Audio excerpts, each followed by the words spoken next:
नमस्कार शुभ सकाळ। आज हूँ सेप्टेम्बर मास 17 तारिख बुधवार एवं विश्वकर्मा पूजा से समस्त को शुभेच्छा। आपण भल पाइबा और आशीर्वाद स्वरूप गोटे गोटे लाइक कर दिंतु एवं नुआ होइथिले चैनल को सब्सक्राइब करी पाखरे थिबा बेल आइकन को क्लिक कर दिंतु। मु आज आपण मानक पई केतेगोटी गुरुत्वपूर्ण खबर आनिछि। आजिर प्रथम खबर, मुख्यमंत्री बासभवन में मंत्री परिषदर बैठक आरंभ। मुख्यमंत्री मोहन चरण माझी अध्यक्षतार बैठक रे उपस्थित अछंती समस्त विभागर मंत्री। गुरुत्वपूर्ण निष्पत्ति रे बाजिपारे मंत्री परिषदर मोहर। परवर्ती खबर, आज मोदी जन्मदिन रे सुस्थ नारी सशक्त परिवार कार्यक्रम। सूचना देले स्वास्थ्य मंत्री मुकेश महालिंग। एही कार्यक्रम जरिया रे तैयारी हेबो डिजिटल डाटाबेस। सेप्टेम्बर 17 रु अक्टोबर 2 पर्यंत चलिबो एही अभियान। 29,000 स्क्रीनिंग और 3,000 रु ऊर्ध्व स्वास्थ्य कैंप हेबो बोली कहिसंती मुकेश महालिंग। स्क्रीनिंग तथ्य को नहीं डिजिटल डाटाबेस तैयारी करिवे सरकार। विभिन्न कैंसर, ऋतुस्राव समस्या और अपपुष्टि स्थिति नहीं हेबो जांच। एही अभियान को मध्य प्रदेश रु शुभारंभ करिवे प्रधानमंत्री। परवर्ती खबर, बॉलीवुड अभिनेता बुद्धादित्य महांती हॉस्पिटल ले चिकित्साधीन। एक घरोई हॉस्पिटल ले बुद्धादित्य चिकित्सा चलीची। तांकु किछि दिन हेबो ज्वर एवं कफ जनित समस्या रहुतुला। तेबे लंग्स रे संक्रमण जोगु देह अधिक खराब हेबा परे तांकु गतकाली डाक्तरखाना रे भर्ती करा जायछि। परवर्ती खबर, बामरा तहसीलदार अश्विनी पंडा को राज्य सरकार सस्पेंड करिसंती। 15,000 टंका लांच नेला बेले धरिथिला विजिलेंस टीम। ओडिशा प्रशासनिक सेवा परीक्षा 2019 रे टप्पर होइथिबा अश्विनी कुमार पंडा गत शुक्रवार लांच नै विजिलेंस जाल रे धरा पड़िथिले। चाष जमीर किसम परिवर्तन पई जणे व्यक्तिंक ठारू 15,000 टंका लांच नेबा अभियोग रे विजिलेंस तांकु गिरफ करिथिला। जमीन नामंजूर हेबा परे विचार विभागीय हाजत को पठाई दिया जायछि। एबे तहसीलदार अश्विनी पंडा को सस्पेंड करा जायछि। परवर्ती खबर, कंधमाल गंजाम जिला को संजोग करुवा कलिंगा घाटी रे एक बड़ अघटन भूस्खलन घटिछि। जिल्ला रे लगाण वर्षा रे भूस्खलन हेबा सह गोटिए पल धोई जाइथिबार सूचना मिलिछि। फलरे फुलबाणी, दारिंगबाड़ी, बालीगुड़ा, जी उदयगिरी, राइकियारू ब्रह्मपुर, भंजनगर, भुवनेश्वर आदि को गाड़ी चलाचल संपूर्ण बंद हो जाइछि। एपरिकी घाटी रे शह शह गाड़ी अटकी रहिछि। पहाड़ रे भूस्खलन हेबा सह बड़ बड़ पत्थर खसी आसी रास्ता उपरे पड़िछि। फलरे घाटी रास्ता रे व्यापक क्षयक्षति होइछि। पहाड़रू भूस्खलन जोगु एक पोल संपूर्ण भुसुड़ी पड़िछि। परवर्ती खबर, पुरी जिल्लार ब्रह्मगिरी बाली हरचंडी पीठ निकट जंगल ले छात्री गणदुष्कर्मर शिकार होइचंती। 4 अभियुक्तों को धरिबारे सफल होइछि पुलिस। मुख्य अभियुक्त मनोज बेहेरा को पुलिस आंध्र प्रदेश रु गिरफ करिछि। अन्य अभियुक्त माने हेले शिबू साहू और कालिया बेहेरा। पीड़िता पुरी सदर थाना रे अभियोग करिबा परे पुलिस एक गणदुष्कर्म मामला रुजु करी तांकर डाक्तरी माइना कराइथिला। एही घटना रे 2 अभियुक्तों को पुलिस अटक रखिथिला। अन्य पक्षरे पीड़िता छात्री और तांका पुरुष बंधु को संगबद्ध आक्रमण करथिबा अन्य 2 अभियुक्तों को धरिबा पई पुलिस एक स्वतंत्र टीम गठन करथि। परवर्ती खबर, बीजेडी नेत्री श्रीमयी मिश्र को कटाक्ष करी बीजेडी नेता मनमोहन राउतराय कहिसंती जे प्रतिकूल समय रे नवीन पटनायक को इंगित करी अभद्र आचरण करुचंती। राउतराय अभियोग करिसंती श्रीमयी दलरू पोस्टिंग, अलाउंस और सुविधा पाई निजको महारानी भाबुथिले, किंतु स्वप्न भांगिबा परे से विचलित होई मानसिक स्थिति हराइचंती।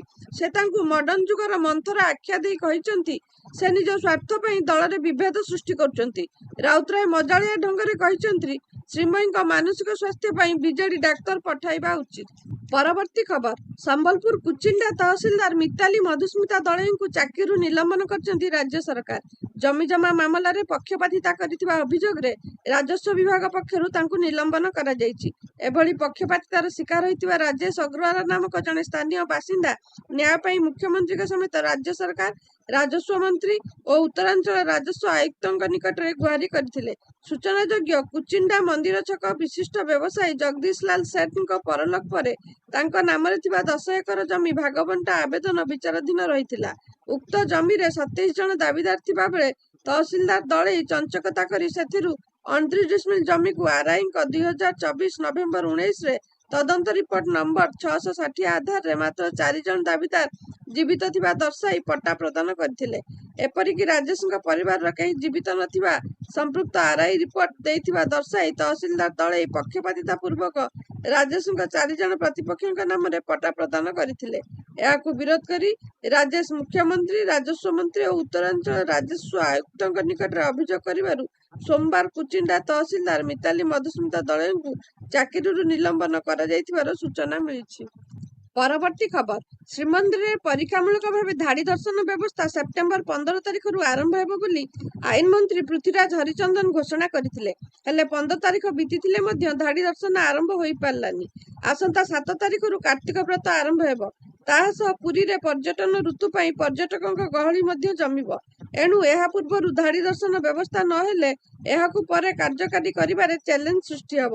ଭିଡ଼ ସମୟରେ ବ୍ୟାରିକେଡ୍ ଲଗାଇବା କଷ୍ଟକର ହୋଇଯିବ। ଏଣୁ ଧାଡି ଦର୍ଶନ ବ୍ୟବସ୍ଥା ଆହୁରି ବିଳମ୍ବରେ କାର୍ଯ୍ୟକାରୀ ହେବ।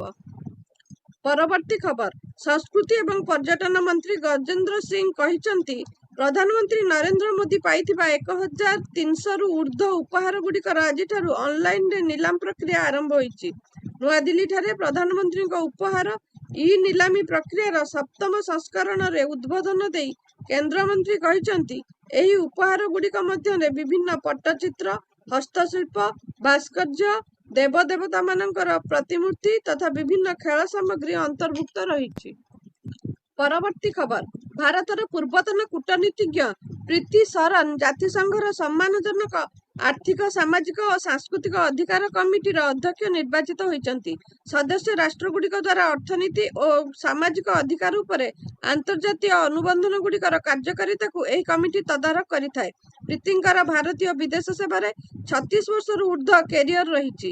ସେ ଏସିଆ, ଆଫ୍ରିକା, ୟୁରୋପ ଏବଂ ଆମେରିକାରେ ଭାରତୀୟ ମିଶନରେ ରାଷ୍ଟ୍ରଦୂତ ଭାବେ କାର୍ଯ୍ୟ କରିଛନ୍ତି।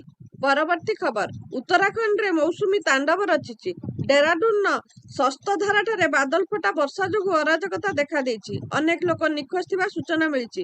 ଉତ୍ତରାଖଣ୍ଡ ମୁଖ୍ୟମନ୍ତ୍ରୀ ପୁଷ୍କର ସିଂ ଧାମୀ ଡେରାଡୁନ୍ର ମାଲଦେବତା କେଶରୱାଲ ଅଞ୍ଚଳରେ ବାଦଲ ଫଟା ବର୍ଷାରେ ପ୍ରଭାବିତ ହେଉଥିବା ଅଞ୍ଚଳକୁ ପରିଦର୍ଶନ କରିଛନ୍ତି, ଯାହାର ଭିଡିଓ ସାମ୍ନାକୁ ଆସିଛି।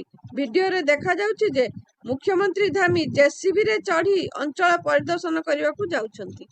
ପରବର୍ତ୍ତୀ ଖବର, ଏସିଆ କପ୍ର ଉତ୍ସାହ ମଧ୍ୟରେ ଏକ ବଡ଼ ଖବର ଆସୁଛି, ଯାହା ଅନୁଯାୟୀ ଟିମ୍ ଇଣ୍ଡିଆକୁ ଏକ ନୂତନ ଜର୍ସି ପ୍ରାୟୋଜକ ମିଳିଛି। ଆପୋଲୋ ଟାୟାର୍ସ ଏହି ଦୌଡ଼ରେ ବିଜୟୀ ହୋଇଛି, ଯାହା ଏବେ ଟିମ୍ ଇଣ୍ଡିଆର ଜର୍ସିରେ ଡ୍ରିମ୍ 11କୁ ବଦଳାଇବ। ଆପୋଲୋ ଟାୟାର୍ସ ସହିତ ଟିମ୍ ଇଣ୍ଡିଆର ଚୁକ୍ତି 2027 ପର୍ଯ୍ୟନ୍ତ ହୋଇଛି। ଏହି ସମୟ ମଧ୍ୟରେ ଭାରତକୁ ପ୍ରାୟ 130ଟି ମ୍ୟାଚ୍ ଖେଳିବାକୁ ପଡ଼ିବ। ପରବର୍ତ୍ତୀ ଖବର, ମହାରାଷ୍ଟ୍ରର ନାସିକର ଏକ ଘରୋଇ ସ୍କୁଲରେ ବୋମା ଧମକ ମିଳିଛି। ଏହି ଘଟଣା ସାମ୍ନାକୁ ଆସିବା ପରେ ସ୍କୁଲରେ ଉତ୍ତେଜନା ପ୍ରକାଶ ପାଇଛି। ପୋଲିସ ଏହି ଘଟଣାର ତଦନ୍ତ କରୁଛି ଏବଂ କହୁଛି ଯେ ଆମେ ଏହାର ପୁଙ୍ଖାନୁପୁଙ୍ଖ ତଦନ୍ତ କରିଛୁ। ବର୍ତ୍ତମାନ ପର୍ଯ୍ୟନ୍ତ କୌଣସି ସନ୍ଦେହଜନକ ବସ୍ତୁ ମିଳିନାହିଁ। ପରବର୍ତ୍ତୀ ଖବର, ସୁପ୍ରିମକୋର୍ଟ ଦ୍ୱାରା ନିଯୁକ୍ତ ଏସ୍ଆଇଟି ଗୁଜରାଟର ଜାମନଗରସ୍ଥିତ ତଥା ରିଲାଏନ୍ସ ଫାଉଣ୍ଡେସନ ପରିଚାଳିତ ପ୍ରାଣୀ ଉଦ୍ଧାର ଏବଂ ପୁନର୍ବାସ କେନ୍ଦ୍ର ବନ୍ତାରାକୁ କ୍ଲିନଚିଟ୍ ଦେଇଛି। ଗଣମାଧ୍ୟମ, ସୋସିଆଲ ମିଡିଆରେ ପ୍ରକାଶିତ ରିପୋର୍ଟ, ଏନଜିଓ ଏବଂ ବନ୍ୟପ୍ରାଣୀ ସଂଗଠନଗୁଡ଼ିକର ବିଭିନ୍ନ ଅଭିଯୋଗ ଆଧାରରେ ବନ୍ତାରାଙ୍କ ବିରୁଦ୍ଧରେ ଅନିୟମିତତା ଅଭିଯୋଗ ଆଣିଥିବା 2ଟି ପିଆଇଏଲ୍ର ଶୁଣାଣି କରିବା ସମୟରେ ସୁପ୍ରିମକୋର୍ଟର ପୂର୍ବତନ ବିଚାରପତିଙ୍କ ନେତୃତ୍ୱରେ ଏକ 4 ସଦସ୍ୟ ବିଶିଷ୍ଟ ଏସ୍ଆଇଟି ଗଠନ କରିଥିଲେ। ବ୍ୟାପକ ଅଭିଯୋଗକୁ ଦୃଷ୍ଟିରେ ରଖି ସୁପ୍ରିମକୋର୍ଟ କହିଛନ୍ତି ଯେ ବ୍ୟକ୍ତିଗତ ପ୍ରତିପକ୍ଷ କିମ୍ବା ଅନ୍ୟ କୌଣସି ପକ୍ଷଙ୍କଠାରୁ ପ୍ରତିକ୍ରିୟା ଆମନ୍ତ୍ରଣ କରିବାର କୌଣସି ଲାଭଦାୟକ ହେବ ନାହିଁ। ପରବର୍ତ୍ତୀ ଖବର, central board of secondary education ବା ସିବିଏସ୍ଇ ଜାତୀୟ ଶିକ୍ଷାନୀତି 2020 ଅନୁଯାୟୀ 10ମ ଓ ଦ୍ୱାଦଶ ଶ୍ରେଣୀ ବୋର୍ଡ ପରୀକ୍ଷା ପାଇଁ ନୂଆ ନିର୍ଦ୍ଦେଶିକା ଜାରି କରିଛି। ନୂଆ ନିୟମ ଅନୁସାରେ ପରୀକ୍ଷାରେ ବସିବା ପାଇଁ ଛାତ୍ରଛାତ୍ରୀଙ୍କୁ ଅତି କମରେ 75% ହାଜର ଏବଂ 2 ବର୍ଷର ଅଧ୍ୟୟନ କାର୍ଯ୍ୟକ୍ରମ ସମ୍ପୂର୍ଣ୍ଣ କରିବା ବାଧ୍ୟତାମୂଳକ। ସିବିଏସ୍ଇ ସ୍ପଷ୍ଟ କରିଛି ଯେ 10ମ ଓ ଦ୍ୱାଦଶ ଶ୍ରେଣୀ 2 ବର୍ଷର କାର୍ଯ୍ୟକ୍ରମ ଭାବେ ଗଣାଯିବ, ଯଥାକ୍ରମେ ନବମ, ଦଶମ ଓ ଏକାଦଶ ଦ୍ୱାଦଶ ଶ୍ରେଣୀ। ଛାତ୍ରଛାତ୍ରୀଙ୍କୁ ସମସ୍ତ ବିଷୟ ପୁରା ଅବଧି ପାଇଁ ଅଧ୍ୟୟନ କରିବାକୁ ହେବ। ଏହା ସହିତ ଆଭ୍ୟନ୍ତରୀଣ ମୂଲ୍ୟାୟନକୁ ମଧ୍ୟ ବାଧ୍ୟତାମୂଳକ କରାଯାଇଛି। ନିୟମିତ ହାଜର ନ ହେଉଥିବା ଛାତ୍ରଛାତ୍ରୀଙ୍କର ଆଭ୍ୟନ୍ତରୀଣ ମୂଲ୍ୟାୟନ କରାଯିବ ନାହିଁ ଏବଂ ସେମାନେ ଏସେନ୍ସିଆଲ ରିପିଟ୍ ଶ୍ରେଣୀରେ ରହିବେ, ଯଦିଓ ସେମାନେ ନିୟମିତ ଛାତ୍ର ଭାବରେ ନାମ ଲେଖାଇଥାନ୍ତି। ପରବର୍ତ୍ତୀ ଖବର, ଆମେରିକା ସମେତ ନାଟୋ ଦେଶମାନେ ରୁଷୀୟ ତେଲ ବାହାନାରେ ଭାରତ ବିଷୟରେ ଆଲୋଚନା କରୁଛନ୍ତି। ଏହି ସମୟରେ ୟୁକ୍ରେନ ଏବେ ଭାରତରୁ ଆସୁଥିବା ଡିଜେଲକୁ ବନ୍ଦ କରିବାକୁ ଚିନ୍ତା କରୁଛି। ୟୁକ୍ରେନୀୟ ଶକ୍ତି ପରାମର୍ଶଦାତା ଏନକୋଇ ସୋମବାର ଘୋଷଣା କରିଛନ୍ତି ଯେ ୟୁକ୍ରେନ 1 ଅକ୍ଟୋବର 2025ରୁ ଭାରତରୁ ଡିଜେଲ କ୍ରୟ ଉପରେ ରୋକ ଲଗାଇବ। ରିପୋର୍ଟ ଅନୁଯାୟୀ ଏନକୋଇ କହିଛନ୍ତି ଯେ ଭାରତ ରୁଷିଆରୁ ପ୍ରଚୁର ପରିମାଣରେ ଅଶୋଧିତ ତେଲ କିଣୁଛି, ତେଣୁ ୟୁକ୍ରେନକୁ ଏହି ପଦକ୍ଷେପ ନେବାକୁ ପଡ଼ିବ। ଏନକୋଇ କହିଛନ୍ତି ଯେ ରୁଷିଆ ଡ୍ରୋନ୍ ଏବଂ କ୍ଷେପଣାସ୍ତ୍ର ସାହାଯ୍ୟରେ ୟୁକ୍ରେନୀୟ ତୈଳ ବିଶୋଧନାଗାରଗୁଡ଼ିକୁ ଟାର୍ଗେଟ କରୁଛି। ଭିଡିଓଟିକୁ ସମ୍ପୂର୍ଣ୍ଣ ଦେଖିଥିବାରୁ ଆପଣଙ୍କୁ ବହୁତ ବହୁତ ଧନ୍ୟବାଦ। ଆଜି ପାଇଁ ଖବର ଏତିକି। ନମସ୍କାର।